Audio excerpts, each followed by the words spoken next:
Hi, Sarah Donovan. Hi, Sarah Scott.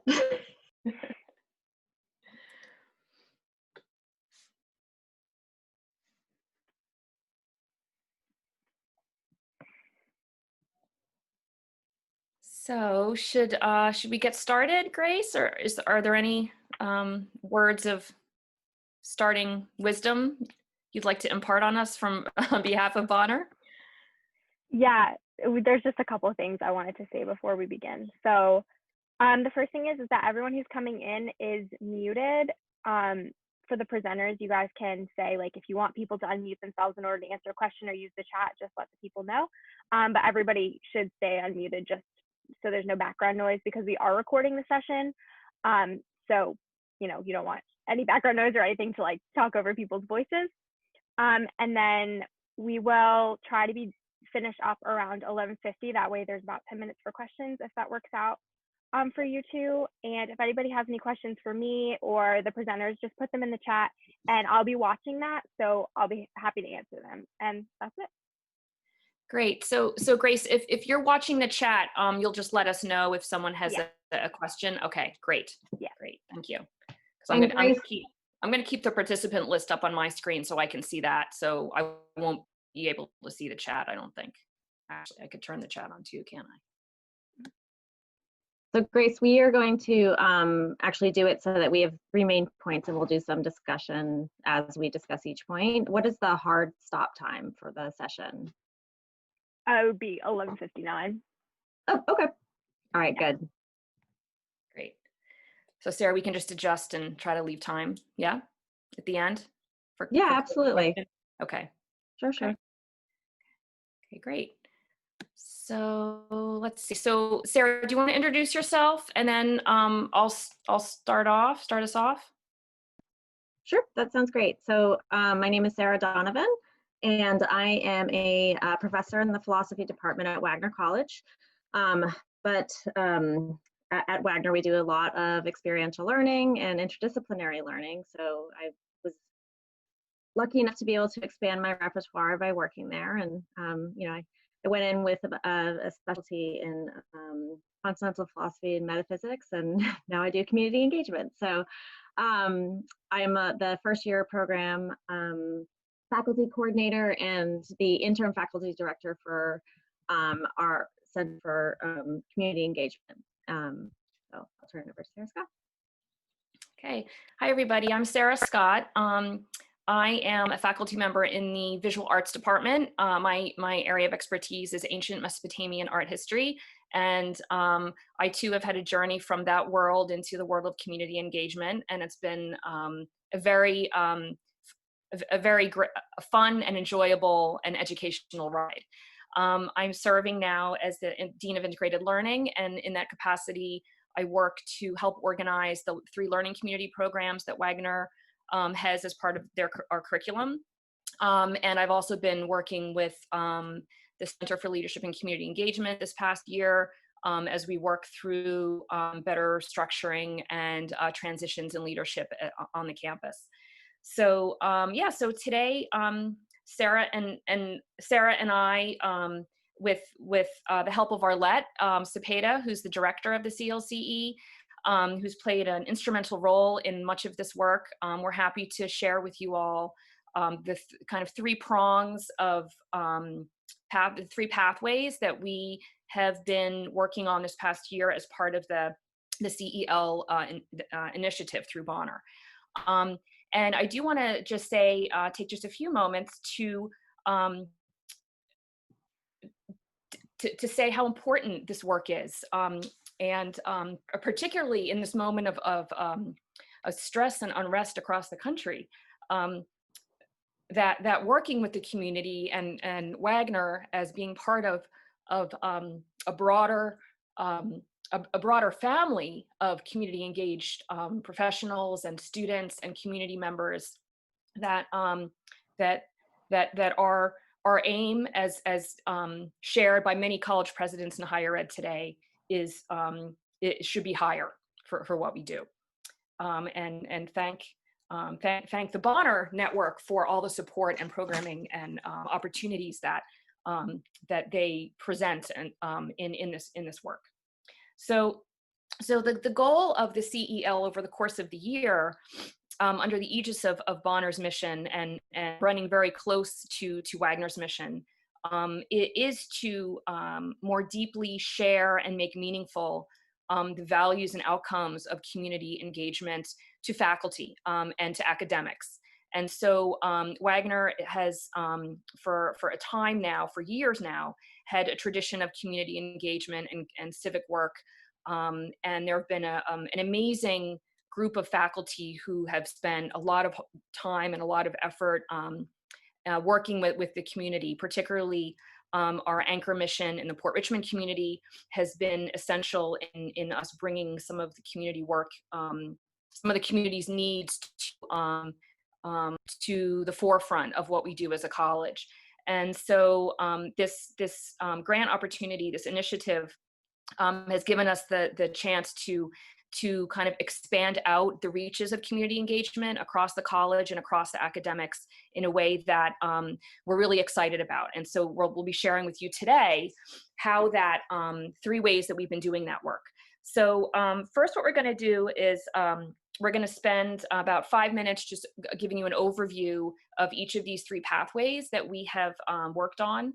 And then we'll give folks a few minutes just to kind of catch your breath and think about where in your own institution these opportunities might lie. And then give all of us maybe 6 to 8 minutes to share back what your thoughts are and ask us questions on each of these particular items in turn. So that is what we'll be doing. And so without further ado, let me, I'll share my screen and we'll get started. See if I can do this. So get back to my own screen and make this bigger.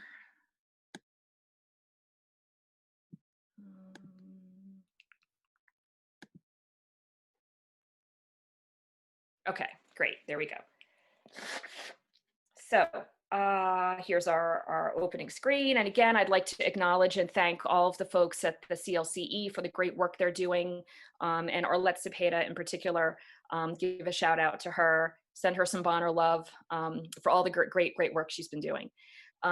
Okay, so the 3 ways that we have been exploring a deeper awareness of community engagement work with academics and faculty this year are through exploring the ways in which our new curriculum, the curriculum that Wagner has been operating under for 2 years. We just finished up our 2nd year of this new curricular plan, looking to see how this new curricular model can align with community engaged coursework. So we'll be talking about that for a few minutes first. The second thing we'll be talking about is how revisions in our Civic Engagement Minor have come about in part to make it more accessible for our Bonner Leader Program students to minor in Civic Engagement and also provide a more diversified way in which civic engagement can be practiced across our different majors at the college. And then thirdly, we'll be talking about an inventory of community engagement work that was initially designed to be an inventory of ways that the academic side of the house has been exploring community engagement, again, from a diverse background. And this inventory has various aims, and so we'll talk about that and the outcomes of that as our 3rd item today. Okay, so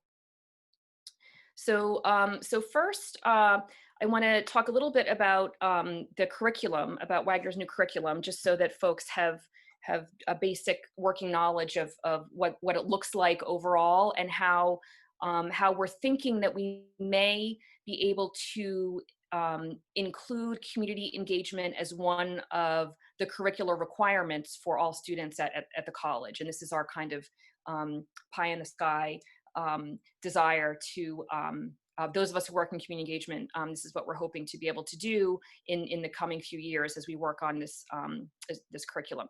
So Sarah, just really quickly, you're still on the first. The screen share is still on the first slide. Oh, really? Yeah, and we didn't go to the 2nd slide. Okay, great, thanks. I want to make sure you knew because I had a feeling you. let me redo the share. I think what I did is I just shared, I shared the wrong screen. So let me try that again.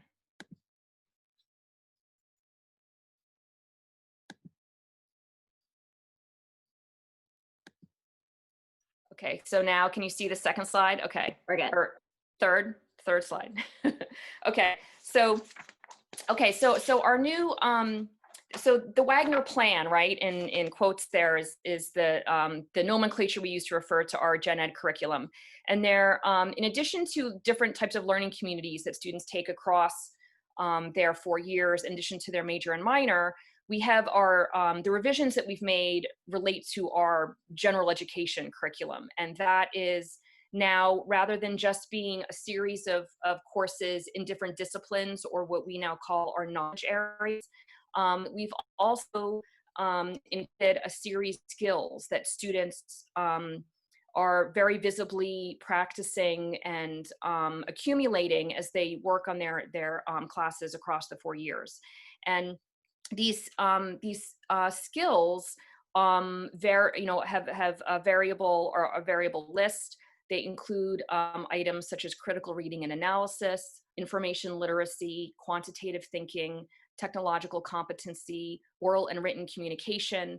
And these skills have been were developed at Wagner and really designed by the faculty. It took us over a year to actually 2 years to plan and develop this program, and all the faculty were actively engaged in identifying within each of their courses what particular skills were practiced in their classes.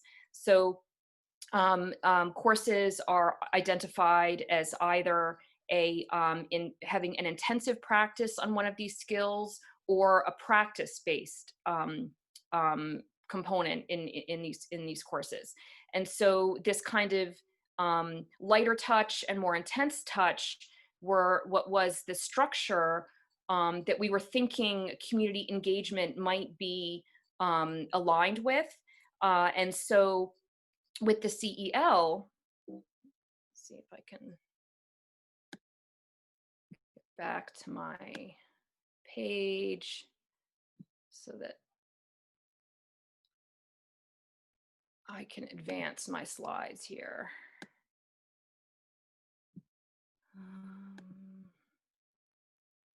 Okay, there we go. Okay, so our goal was to see how we could align, how we might possibly in the future align our courses as we did with the other skills, if we could include community engagement as another skill on this list of acquirements.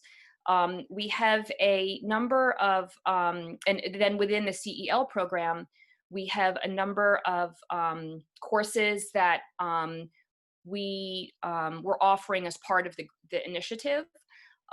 We had a course development cohort in our CEL program this year, and we asked folks to propose and run a class that may have included some community engagement in the past, or a course that they wanted to, for the first time, include a community engagement component. And so we ended up with 3 fantastic faculty, 3 fantastic courses as in our program this year. And we asked them to identify whether the community engagement component in these classes would be project-based, and this project-based component would be a short-term project for students with a partner in a kind of limited experiential context. And then the research courses of 2 different types would either be, they would essentially be a more intensive piece where a deep dive into research around community needs and community topics would be researched by the students. They would have a longer term running relationship throughout the semester with the partner, and they would result in some type of research production at the end of the semester. So in these cases, the research-based courses both had a research project as one of the driving outcomes of the course. And so we saw the project-based and research-based as 2 different intensities of community engagement practice. Okay, and so the three courses that were being run this spring semester, we had a social work course that was taught by Professor Jessica Clark. We had a nursing care course taught by Professor Josephine Marcantonio, and we had a marketing research course taught by Professor Paul G. Beretta. And we were very excited to see a breadth of different disciplines represented. Social sciences, professional programs, and business, nursing and business. So we were really excited about the diversity of courses there. Okay, so just briefly, some examples of the three courses. I want to take just a minute to go over each one of these classes. So in Professor Clark's social work practice course, the students worked with a local high school, and two local high schools, and the college students closely with high school students to develop in concert with the students methods of assessment on needs for what mental health services were necessary and what revisions might be necessary within programming with high school students. And so this research project had some very positive outcomes. The students were able to, both students were able to form connections in multiple ways, and they shared together in collecting useful data. The Wagner students were very excited about the skill building opportunities around social work and leadership skills. They learned a great deal about bias and ethics awareness, and they were very excited that the high school students made clear that they felt very empowered by working with the Wagner students on this project. And so this was a very positive experience for all. And in the end, should we start to move forward with proposing identifying intensive or practice-based skills for this course, this is an example of a class that would fit in well as an intensive skills course within the curriculum. A second class that we had running this spring was the nursing course taught by Professor Josephine Marcantonio. And her project was, and this was a project base where the students in the class had a few visits with an Eden 2 facility in Staten Island, one that houses a children's daycare program. And they were working with children in autistic spectrum disorders and learning about applied behavioral therapies that the children receive as part of their educational structure at the school.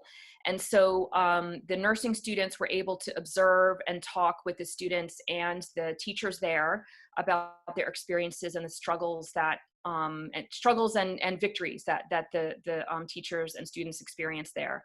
And the nursing students at Wagner were really, they really appreciated and enjoyed and embraced the needs of these young children and rose up to the challenge faced by them and the teachers who work with them.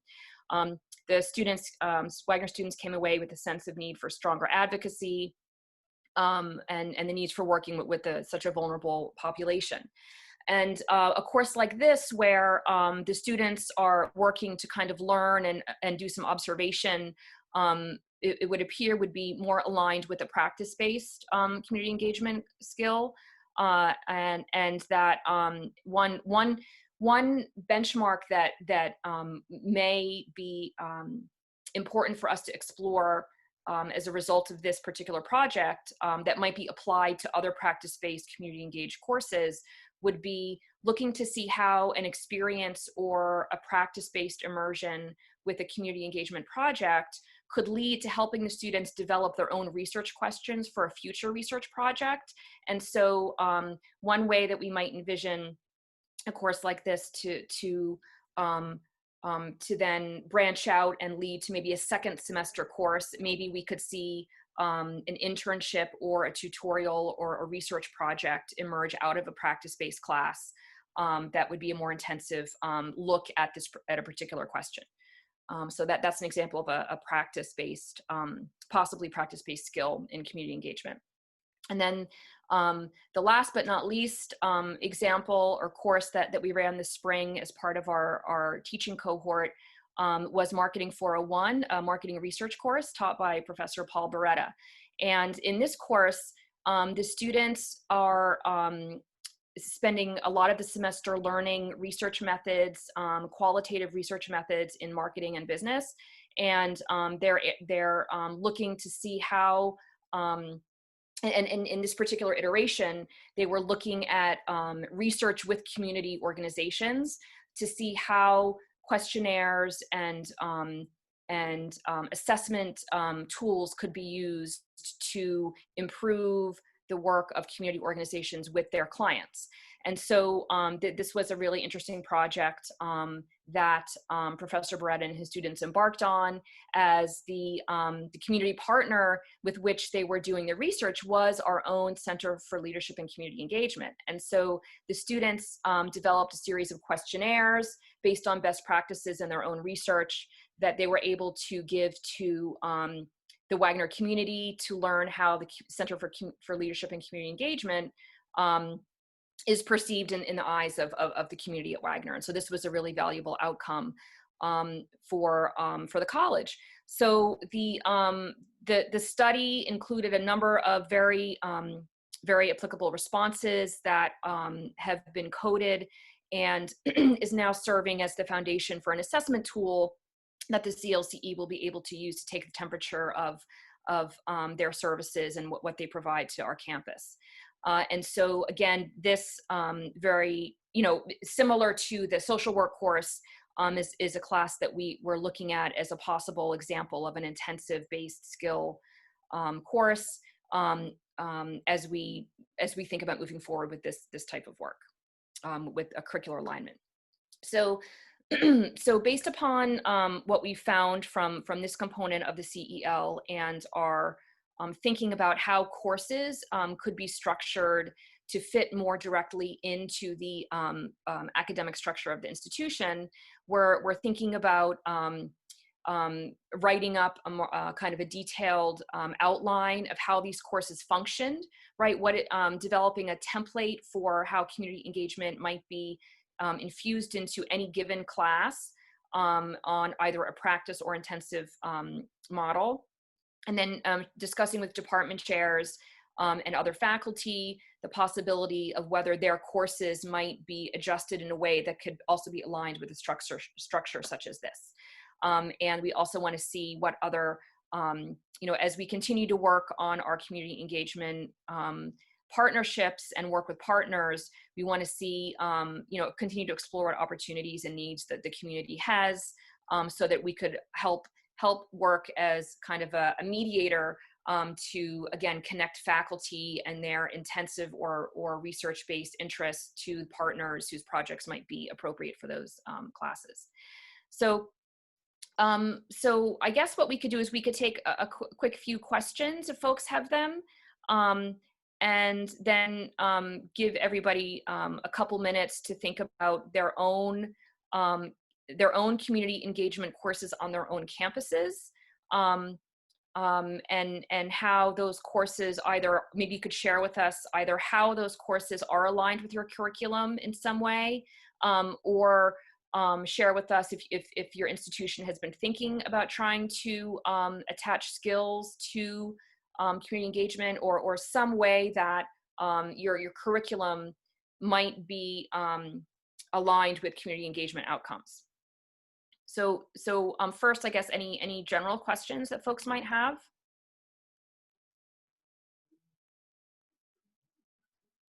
And you can feel free to put them in the chat if you want to, or unmute yourself.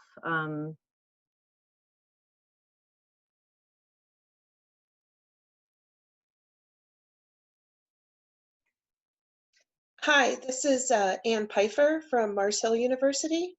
Hi, Ann.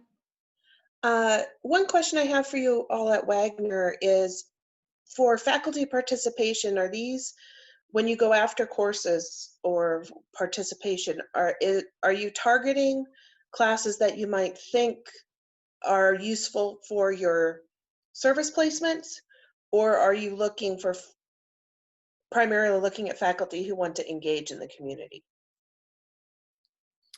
I think that the approach we took, at least for the applications for this for this year's program, was both, right? We were thinking about what particular partners were in need of on one hand, and then we were also looking at faculty whose general work and general areas of interest, particularly the areas of research, might fit well with community-based projects. And I think what happened was we kind of met in the middle with a couple. I think, for instance, I think Jessica may have had some general ideas of the kind of work she wanted to do, having her Wagner students work with high school students. And so we knew that from her perspective. And then from the partner perspective, we knew that a couple of the high schools were always, that we work with we work with on a regular basis, are always in need or always have the interest to have their students work with Wagner students on mental health issues. So that in that case, it was kind of a, maneuvering on both sides of the community. And in the case of, so that's just one example, I think, from both perspectives. And in general, I think that trying to find faculties whose areas of interest might fit well with community engagement, who might not otherwise have thought about community partners as a good place to do their research, was one of the goals of this overall grant, right? Was to kind of expand out what community engagement could look like and invite faculty who might not have done community engagement work to do so. And so Professor Beretta is new to Wagner, and I know that he was very excited to start working with community engagement as something at Wagner that he hadn't been exposed to before. So it was great to have some kind of new folks working on in this area, and also some folks who've been familiar with it already.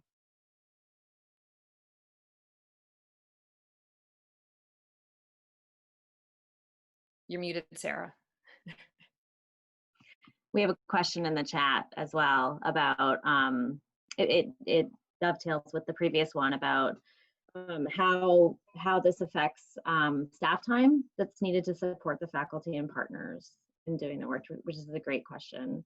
And one of the things that I would just add on to what Sarah was saying is that we are a very small institution, and we have a culture of civic engagement in the classroom. And so, I mean, there are some things that are unique to us and some things that I think are very transferable, but we also all kind of know each other. So we know the kind of work that other people are doing, and we have a culture of sharing as well. So that it's, in that sense, having that, and probably don't have enough time now, but we would certainly be open at some point to discussing how do you cultivate that kind of a culture, because I do think that that's really instrumental to why this works. And so, to answer this question, I mean, the staff time, how does anybody answer questions about staff time and faculty time? I mean, like many small institutions, we're all doing a number of different jobs and wearing many different hats. And so it really, I can't give you specific percentages of how the time is allocated. It's really more of an art of who, or a dance of who can kind of step in and who's committed to the project and how can they make it work. And faculty, it's not the kind of relationship where faculty come to the center and say, I have this idea, please go find me somebody. Faculty and staff, we know each other. We're all involved in the work of finding the partners, of developing the partnership. And so it's a very integrated process. I don't know if that's helpful to that question. So, yeah, another way to think about this is, or to kind of share a perspective from our own institution is, one of the fantastic programs that we have is our first year program, and the faculty who work in that program have, because we know it's a slightly more labor intensive teaching endeavor, working with first-year students, working, all the students are required to do some type of experiential learning, and many of the faculty in that program opt to do a community engagement project as part of that. And that program gives an extra stipend to faculty who participate. And so many of the community engagement projects and the faculty who are in that first year program cohort choose to continue some type of community engagement project, and that their work kind of develops over years, working with a particular partner or working on a particular question in the community. So that's also a place where this work comes from. And I think the time in is sometimes very intensive in the beginning. And then as these projects develop and continue, it becomes a regular part of the faculty's research agenda.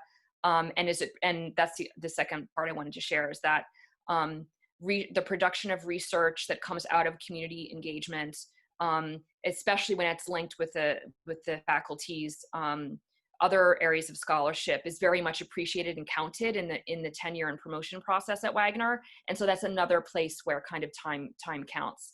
And of course the staff, the staff who work on community engagement are essential to the work as well.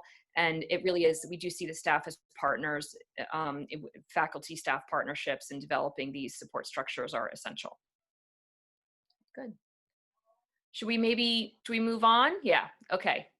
All right, great. So, and again, if you have other questions, feel free to follow up with us after the session. We'd be happy to talk with you about other questions. Okay, so the Civic Engagement Minor. So the minor that we have at Wagner prior to this spring had been running for a number of years, and was based kind of on, it was on a list of 6 courses, and students could choose, in addition to a couple introductory level courses, they had a whole series of electives. And now we have a new version that's based on a more defined core, and a course that I know has undergone some revisions and is now very strong, very historically impactful course called Civic Engagement Leadership. And then Government 103, which is American Government and Politics. These 2 courses form the core of the new major. And rather than just have kind of a menu of electives that students could choose from, we've now defined specific concentrations within those options so that students can think about ways that they might want to connect their primary major to their civic engagement minor. So that's one way that we've tried to kind of align the civic engagement practice and civic engagement leadership skills that students acquire doing the minor to their area of major interest. So for example, if someone is a nursing major, they can look more deeply to see how their practices in the nursing major might be even better served by also gathering these civic engagement leadership skills. And so another part of what has happened this year as this minor has been revised under the aegis of Professor Bernadette Ludwig.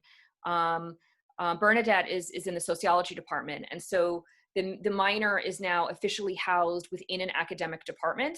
And so this is another piece I actually didn't put on the slide, but it's something else that's important that I want to share, that we have kind of a driving academic home for this program, as well as a co-curricular home for it in our community engagement center.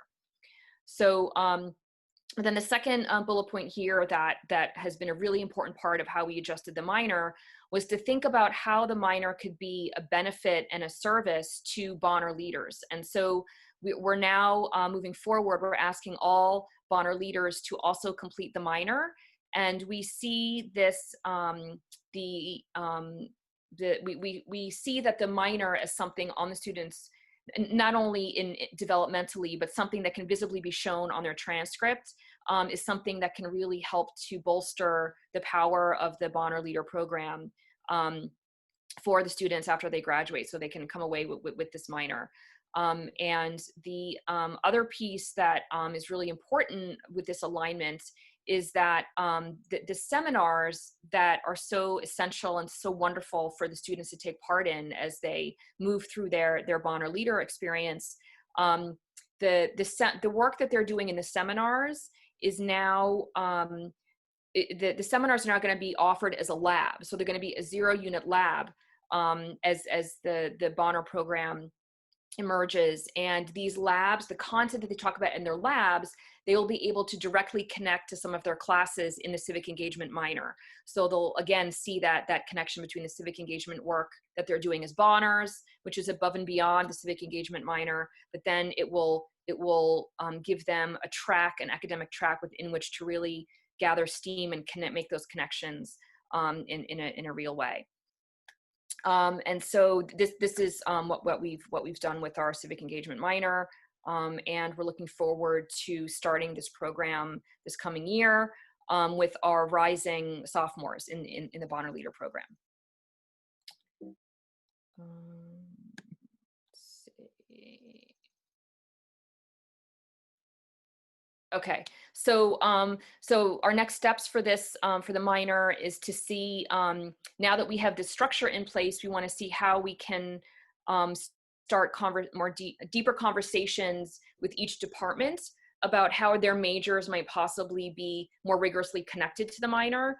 And we're really looking forward to working with the Bonners as we move forward with this, particularly with seniors, as we start to think about this new version of the Bonner Leader program. As the Bonner seniors are doing their capstone projects, we want to see how these capstone projects can be linked possibly to their majors, and that will also help to kind of give a better connection to the academics and to the Bonner Leader program. And then our other next step is looking to see how academic departments that might not otherwise have had civic engagement so much on their radar might be able to weave in their own programs and their own majors to the academic program. Sorry, phone. Yeah, so I guess we can welcome questions on what we've done, or maybe folks could take a minute to think about ways that their own civic engagement minor might be under revision right now, or ways that you're thinking about aligning it with other components of maybe your own Bonner Leader program or your other learning community programs at the college.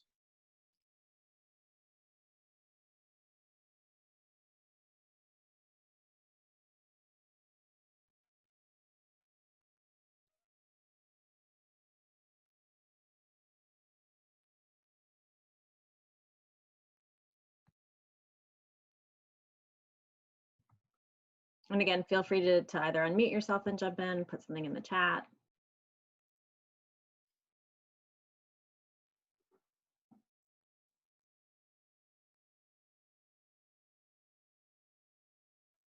Hey, this is Vanessa Buellman from Christopher Newport University.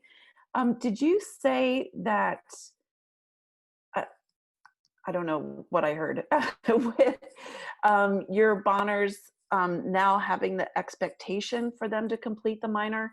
Did you say that is starting with your rising sophomores, or is that going across the board? Yes, so we are expecting all the leaders to complete the civic engagement minor, and it's starting with our rising sophomores. And normally we have, because the minor itself is 6 course units, and we wanted to make it, we wanted to make it possible for students not to feel overburdened as they are working through their regular majors and whatever other co-curricular work they're doing. So, and this is really an important piece, Vanessa, that I didn't mention. The minor now includes two internships, and the internships again are meant for students to explore their community-based work and their other interests. And the internships that are part of the minor can now also be counted. The placements that the Bonner leaders have can also be counted as these internship units. So the actual placements that the Bonners are doing will count for course credit toward the minor. I think that's key. We just started with our freshman class last year, taking the first core course of the minor in civic engagement and social justice together. And it was a great experience. I have not set it as an expectation that they do it, but they can if they have the room in their schedules. So I've been worried about saying, hey, you need to do this, and then it interfering with the other courses they need for their academic pursuits. Right. Yeah. And we have made it, ideally the students will take the Civic Engagement Leadership course and the American Society and Government course freshman and or sophomore year. So they get those foundational theoretical background pieces to really help them think through the theory of what they're doing out there, what they're doing with the communities. It's not required that they do them in that sequence. It's recommended. That's our recommendation. And we're also not, the placements that the first and second year students are doing are not the placements that count toward the internship. So we give them the first 2 years of getting their feet wet and immersing themselves without that credit bearing component, so that by the time they're a junior and senior, that internship can be a very, a more rigorous, more deeply focused piece of the program. And so, we're seeing that these, we're hopeful that this new alignment will, by making the placements credit bearing, it will give them benefits in 2 ways to help them complete the minor, make it easier for them. Yeah. That's fantastic. And last question, what has the feedback been like from your students? So we actually worked in developing this with our coordinator this past year, Elena Boncic, who's been great, had been a great partner in the program, in the initiative. And she was kind of crowdsourcing and getting some feedback from some of the Bonners, particularly a few seniors, on how revisions to this program might be helpful. And so we're interested to see what kind of feedback we get as we share out the details and start implementing the program this year. Interesting. Yeah. That's really helpful. I'm looking forward to running some assessments and having some, more conversation with the Bonner students as we start on this new version of the program. That's great. Thank you. Yeah. Sarah, you want to take it away maybe? Yep, let's move on. Okay, so go forward. I'll give you the thumbs up. All right, so the next pathway that we were exploring in really trying to think about how to integrate the academics with our civic engagement work and the Bonner program was to really get a sense of exactly what's going on campus. Trying to develop a central repository where we can store all the information about what faculty are doing across campus and making it more visible. So really trying to, and I'm sure other people have had this experience on their campuses as well. We have lots of faculty who are doing fabulous work in the community. Sometimes it's connected to our center, sometimes it's not, and it's just coming out of their own discipline. And we're not always talking to each other about the work that we're doing. And so one goal was to really try to create and encourage the dialogue across divisions and disciplines with regard to the work that's already going on, not only so that we can be resources to each other, but to also then inspire and encourage faculty who might not be involved, but could be thinking about doing some sort of civic engagement work to get on board and reach out to other faculty who are already engaged in this work. So we had an advisory board with a faculty member from each division on our campus, and we had regular meetings where we talked about what would such an inventory look like. And then we rolled up our sleeves and we did the actual work of communicating with the chair of each department, starting to just gather course titles, lists, projects that people were engaged in. And then once we developed that kind of structure for the inventory of, then taking it back to we had a core group who worked on getting the inventory in place. And then we went to the chairs meeting and actually had them go through and look at the list with us. And then we sent it out to the full faculty to try to really get people to look at and understand what's going on campus, but also to let us know if there's something that we're missing. And we did have, most of the stuff, at least some of us kind of knew, like I said, we're a small institution, so we do have a sense of who's doing what. But it was really a very useful exercise to gather it all in one place. And then to get the information out to the faculty as a whole, so that, I mean, it had, you know, it's not just the practical purpose of having this inventory and that we can put on our website and put on department pages, but I think for me, what I found very impressive is, and I think other faculty as well, from the feedback that I got, is they thought that people were saying, wow, I guess I didn't realize how institutionalized the civic engagement work is across departments and divisions. And so it really, I think it's a wonderful way to educate the rest of the faculty who might not be in the work. And even some of the faculty who are in the work but are just kind of doing it from out of their own discipline, to sort of say like, hey, look, we have this culture here, and we have something that we can build on, and that it's coming out of multiple frames of reference. It's coming out of the Civic Engagement Center, it's coming from faculty directly, and that we can work together to get a unified message about what it means, not just thinking about civic engagement as something isolated, but for college mission. What does it mean for liberal arts?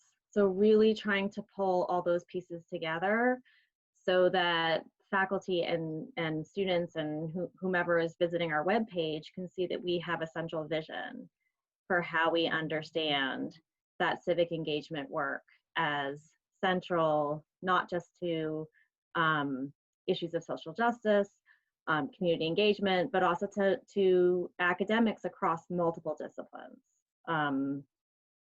Okay, so next slide, Sarah. So what we now need to do, now that we've had this year of doing this work and we have this inventory,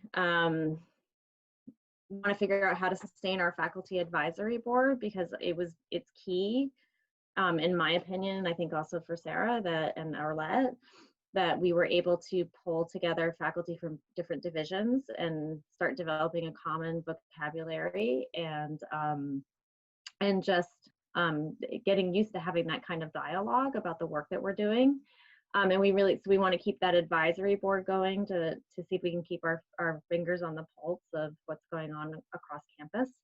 And then also make sure that we keep updating our inventory to understand what it is that faculty are doing, so we can continue to communicate with each other, so that everybody knows what's going on across campus. And then another, just on a theoretical level, it was really useful to have faculty and our civic engagement staff all in one room having basic conversations about, well, what do we mean by community engagement? You know, because this is one of it seems like it could be the simplest thing. It was I think one of the hugest challenges is that we like, okay, we're going to put together this inventory for the website. And then we started using language, and everybody's using different language. And so how can you put something on a website if you're not consistently using your terms? And so it took us a good year to really sit down and sort of say, okay, this is what we're going to agree on. I mean, I'll tell you, part of how we did it was we sort of thought like, okay, we went back to, we have the Carnegie classification. We work with Bonner. So we sort of went back to those institutions as our starting point for, let's look at how they're defining these terms. But ultimately, all of you engaged in this work, you know that that's not enough, because every institution is so unique and different. And so, and every department is unique and different. So, where we landed was we came up with an umbrella framework for some of the language that we could all agree on that was very general. And then, and so we'll use that on our central website. And then, but we want to also give departments some leeway in then fine tuning that language so that it matches how they understand the methodologies in their own disciplines and the different terms and languages that they use. And so, we sort of came to the agreement, like, yes, we can have a common language, but of course, you know, just people are in different disciplines because they approach knowledge differently, and that we have to allow for that kind of difference. The flexibility that we all know is so essential to community engagement. So our questions, and we were thinking about how this might be useful for all of you, is, you know, what for all of you on the call, what are your best practices? Do you keep these civic engagement inventories? If you do keep them, where are they housed? Do you have something different that you present from a civic engagement center than you might have on a department website? How do you keep a central thread between all of these things, so that, because we all know how easily it could just kind of fall apart, that whatever message is being put on the civic engagement page might be disconnected from, you know, for example, I know for my department of philosophy, we're gonna think about it differently. We're gonna present it differently on our webpage because of the students who tend to self-select for our major. And so how do you allow people the freedom to make it their own without it just kind of falling apart as having any kind of central meaning to it? So, you know, and that was one of our central conversations, is how do we let everybody make it their own without using so many different terms that they start to become meaningless and we just have no idea what other people are talking about. And I think it's still in progress. So, I mean, it was a fearful moment for Sarah, Arlette, and I when we took the list that we had worked so hard on with this core group of faculty, and then we had brought it to chairs with, you know, another smaller group of faculty, and then we sent it out to the full faculty, and we thought, okay, what's going to happen now? Right? And we did get some really good feedback, but and we're going to keep doing some revising, but it didn't fall apart. I think we did nail down some central concepts that seemed to be satisfying enough to pass the muster of the full faculty. So either that, or they were just too tired to read it carefully. We're hoping we're taking it as a win. So we definitely would like to hear from all of you any questions that you might have. So you have some things in the chat here. Yes, we can definitely share the umbrella framework that we came up with, especially because I'm, you know, all of you are Bonner institutions as well, and so we can show you the language that we pulled from Bonner. Because I mean, look, when you're dealing with academic departments, you know, this was sort of where we came to, is we're like, okay, well, what motivates academics? Well, research and citations. And so we thought, well, so for the umbrella concepts, why don't we cite what would be recognized as authorities on this language, and then authorities not only in the larger field, but institutions that are grounding our work. So that's why we chose the Carnegie Foundation and Bonner, because we thought, okay, that's going to be convincing to a group of scholars, and then from there build out. So, you know, that would be, we'll share our framework, but my suggestion would be, you know, think about what are the cornerstones of the work, where do you get your classifications from, and start from there.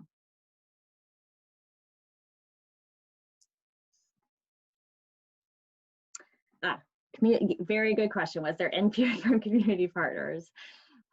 So we made every effort to include community partners along the way in this. I do think that the uniqueness of this semester with the pandemic, and then the community partners having to deal with all of the fallout with their own organizations, that we're going to have to do more this summer to sort of make sure that that dialogue happens, because I think everybody has really had to turn inward, and I mean, even with the work, even with this inventory, at one point, one of our faculty members said, is it really even wise for us to continue forward with this? Like, we're in the middle of a pandemic, we've had to halt our experiential learning. We did make the decision to push forward with the inventory just because we had already put so much work in, and we thought that it could then help us to get to the next stage of thinking about, okay, now in you know, this COVID-19 era, how do you then move forward with this kind of work? We thought this could be helpful to us, but I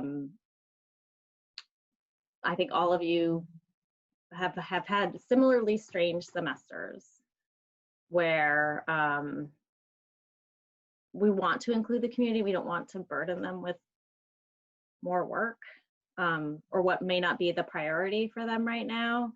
So it's a great question, and we're absolutely going to do more when it doesn't feel like the kind of ask that is, when it feels appropriate, when it feels like it's like the right time to sort of say, like, okay, now we're all back to not only thinking about what the community needs in the moment and taking action, but we can pull back to that theoretical level, and start talking about language and all those sorts of things.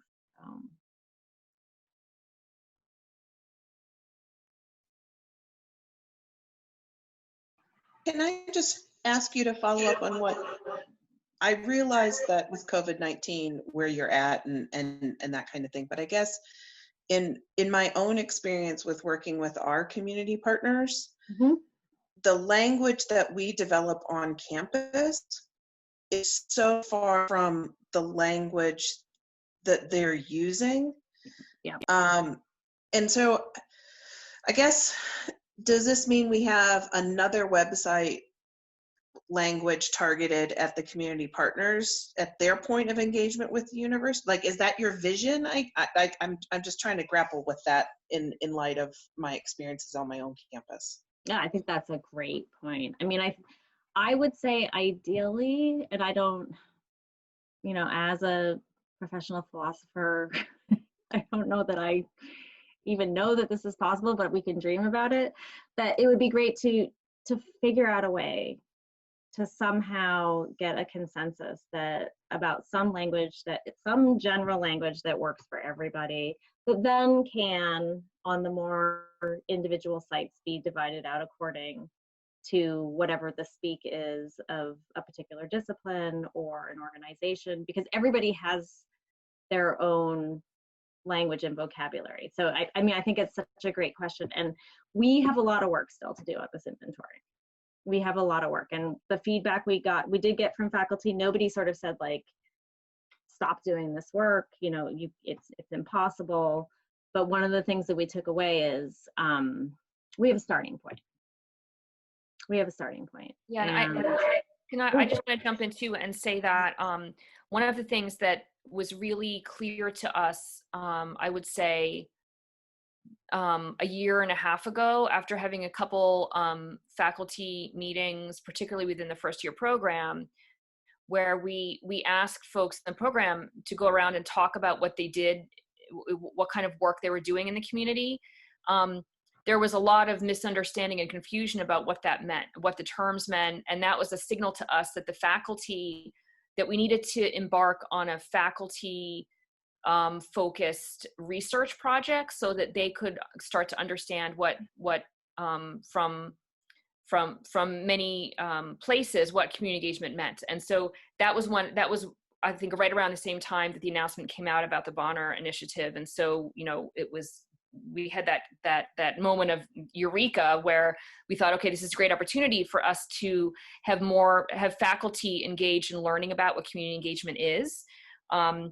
And so I think that for the whole first half of this past year, we really were kind of focused on faculty learning about what community engagement was, and taking the experiences that they've had and putting that into this document. And while we had hoped during the spring semester to spend more time working with the partners on incorporating some of their language, we never got the chance to finish that piece of it. And so what we have now is our clear next steps is going to be working with some faculty, or sorry, with the partners, right? Because we've worked with the faculty, now we're going to start working more with the partners, and trying to figure out how to share. We're trying to figure out how to share this inventory, because we have pieces of it that we want to make very public on our websites, and then we have other items that we want to kind of share internally. And when we do that internal share out of the list of all the different specific projects, that's where I think we'll have a really good opportunity to get some buy-in and feedback from the partners to help us refine what that internal document might look like. And just to add on, because I think that's such a great question, just to add on to that, what I think we all agree on is that this inventory is never going to be done. The definitions, the understanding of what it all means is always going to be in motion, and we just hope to kind of capture snapshots of it to put out there as best we can over the years. But it's always going to have to be negotiated between multiple stakeholders. So I think that is a great point. And even just I mean, I wish I could communicate the nature of the discussions that we have in among the faculty. What counts? What is civic engagement? What counts as civic engagement? I mean, we did finally rest on, you know, that it had to have, we added language, it has to have this strong community partnership. And so then we went through and parsed out, you know, different levels of what counts as working with the community. And yeah, I don't see any of our definitions having a final resting point, which I think is a good thing. I think it's a good thing, but it means that it needs constant care and attention and dialogue. So I really appreciate that question. I think it's really good. So I think we've reached our deadline. Can we take a couple more questions, Grace, or do we have to finish up? Yeah, no, you guys can take up more questions. If anyone has to leave or you want to go to Bonner bonding, you can go ahead and leave, and anybody else with questions, welcome to stay. We do have one in the chat from about inviting faculty to work with partners. We have a group, so it asks, do we have a group of partners we work with consistently over a specified period of time? Who and how do you develop those relationships? So yes, we do. We have the Port Richmond Partnership, which is an actual partnership with signed MOUs with a group of organizations in a neighboring community. We've had that partnership for, is it over a decade now, Sarah? Yep. Mm-hmm. And so people they come in and out of the partnership, but we have some steady partners, some organizations that we've been working with for over 10 years. We're always open to new partners, but we do have a core group, and we also have a core group of faculty who have, we have people at Wagner who have been doing this work for over 20 years. And some of them have been doing it with the same partners. So I don't know that really, that talks about sort of how we have those existing partnerships that we can draw on. But of course, then we also are always trying to find new partners and expand our work and find new faculty members as well. Can I add one thing to something that's been said, Sarah? Oh yeah, so this is Paul Beretta, one of our faculty who taught the business course. The research one. And I just wanted to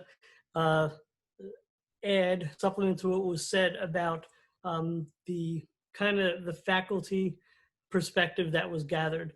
So one of the things that we were looking at, what the students were looking at, was a qualitative projective technique about motivations for and motivations for not participating. And one of the interesting things that's coming out of it, and we haven't coded everything yet, but one of the interesting things that came out of that was there are faculty members who feel pride that they're part of an institution that has strong community engagement, but their personal contribution is, well, I don't have time to do that personally, but it's great that my institution does. And one of the things that I hope comes out of that is being able to use that attitude to maybe expand the willingness of faculty to be a greater part of the institutional effort. Mm-hmm. Great, that's really helpful, Paul. Thank you.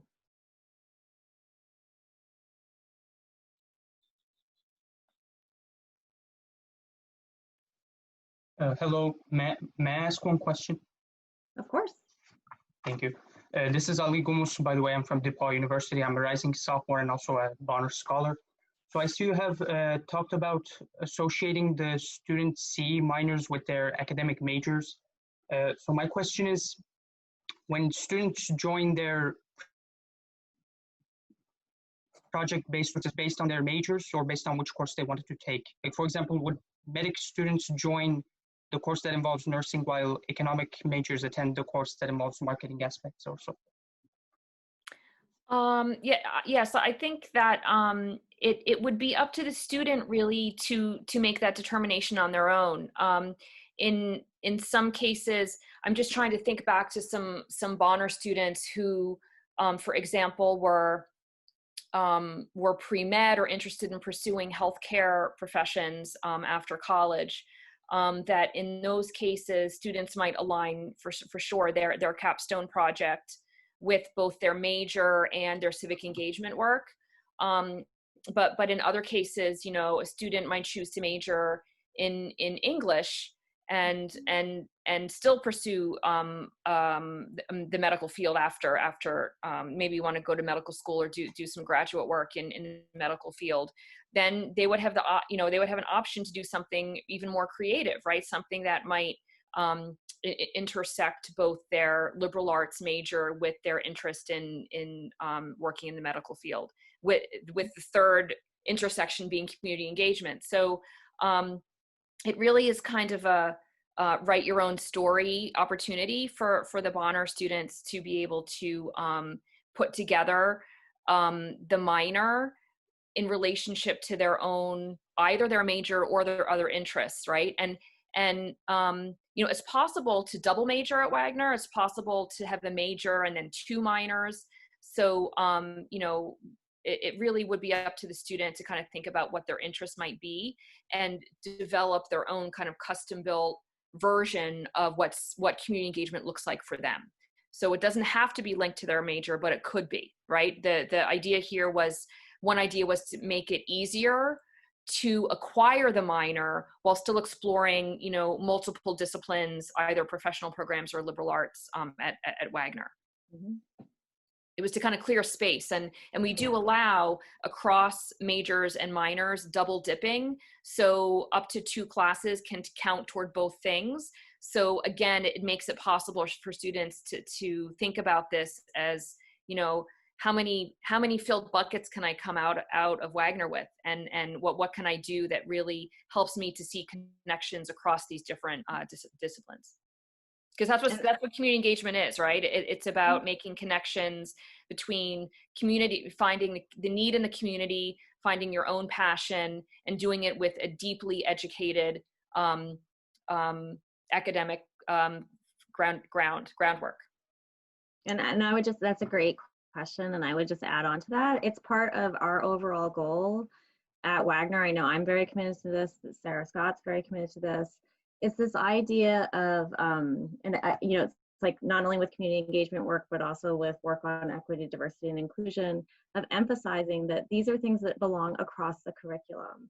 They're not meant to be, to belong to any one particular discipline or department, but these are things that need to be institutionalized, that they need to be across divisions and a part of education in general. They're not something that, like, oh, I'm going to focus on this. It's like, no, well, every educated person should have an exposure to this. So it's trying to drive that message home, that part of being educated and part of being involved in academics is also doing the community. It's not an add-on, it's also doing the community engaged work. It's also doing the work around equity, diversity, and inclusion, regardless of what field it is that you're choosing. So really trying to get that point across at an institutional level.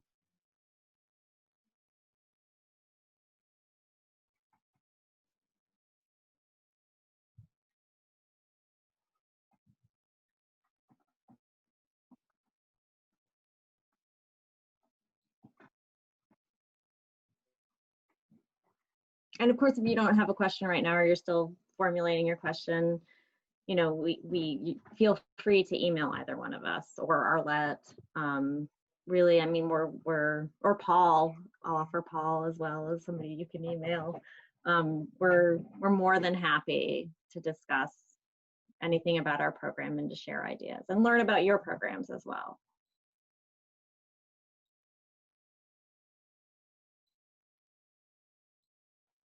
Yeah, so thanks. This has been great to have folks share their questions, and it's given us a couple of things to continue to think about as we move forward with our work, and we hope that you all learned something. And yeah, as Sarah said, feel free to ask us some questions, and we'll try to we'll figure out the best way to share the umbrella language we've developed as part of our inventory, and share that with the Bonner network. A little rough. We're still feeling a little nervous. It will have draft across the page, the galley proof. Right. Yep. Anybody who's tried to do this, you know that it's like, oh, you don't want to get it wrong.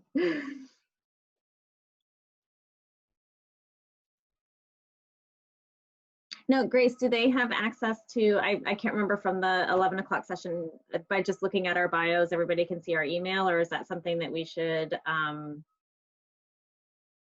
send out over the group chat, or? I would go ahead and send them. As far as I know, your email is on the Bonner Learning community. We can also like share these resources under your page as well. So like we'll put the recording of this and any files, like the slideshow, everything like that, we'll put that under this like session, Okay. so you'll have access to everything. Okay, I'm just popping my email in here and Sarah Scott, so that you at least have that from here, and I'll put Paul's here. I'll put Arlette's. I'll let Paul put his. Great, thank you, Paul. And then I'll put Arlette. So many of you may know Arlette.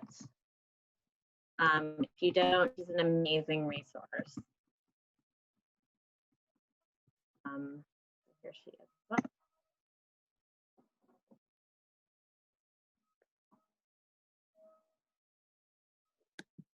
All right, great. Thank you. Thank you very much. Thanks, everyone. Thank Nice to see you. you. Thanks, everyone. This is wonderful. Thank you so much.